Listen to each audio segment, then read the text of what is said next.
Vidíš, jak má ty parušky takový.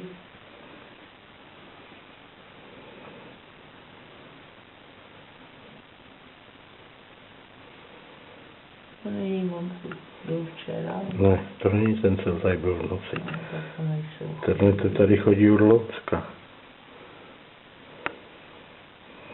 Ten tady vodil ty srny loni, tenhle ten. Měl ten druhý taky takový zakrněný.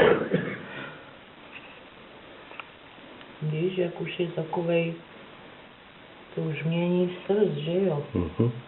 To tam jeden taky takovej ten savček, tak se na spilko tam máš. A tam dám ještě. On nasypala právě kvůli němu. Odpoledne. Jaký musí být stresu, víte, auta tady jezdí, lidi chodějí. Tak ono auta mu nevadí, spíš lidi, že jo, když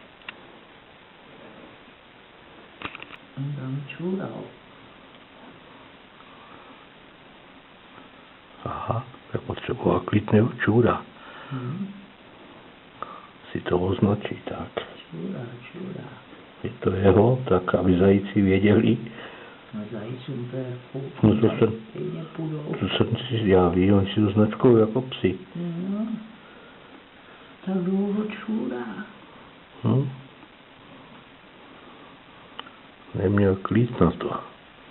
Když teď že sníh, máš jízeň asi.